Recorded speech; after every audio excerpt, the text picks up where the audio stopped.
सप्तकोशी नदीमा पाइने दुर्लभ गंगेटिक प्रजातिको डल्फिनको वार्षिक गणना सम्पन्न भएको छ।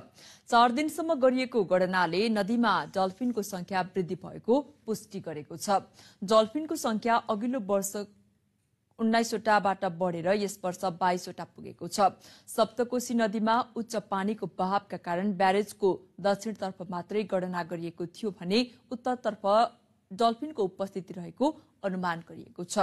विश्व वातावरण दिवसको अवसरमा आयोजित कार्यक्रममा कोशी टप्पु वन्यजन्तु आरक्षकका वरिष्ठ संरक्षण अधिकृत भूपेन्द्र प्रसाद यादवले डल्फिनको संख्यामा भएको वृद्धिलाई नदीको स्वच्छता र संरक्षण कर्मीहरूको महत्वपूर्ण उपलब्धि भएको बताउनु भएको छ।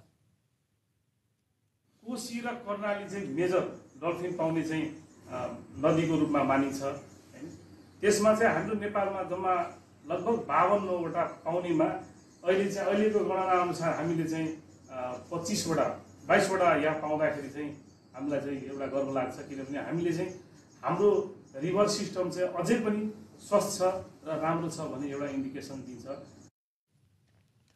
डल्फिन गणना सन् 2022 देखि नियमित रूपमा हुँदै आएको छ।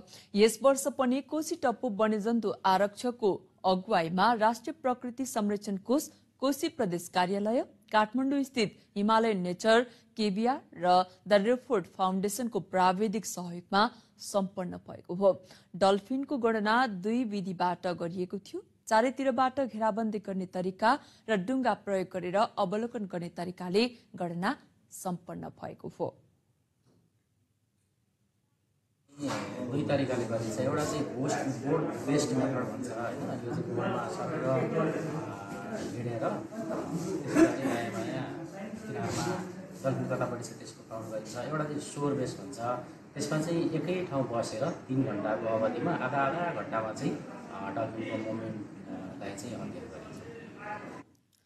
सन् 2018 को डल्फिनको राष्ट्रिय गणनामा जम्मा 52 वटा मात्र भेटिएका थिए। तीमध्ये 43 कर्णाली नदीको मोहना क्षेत्रमा र 9 वटा सप्तकोशी नदीमा देखिएको थियो।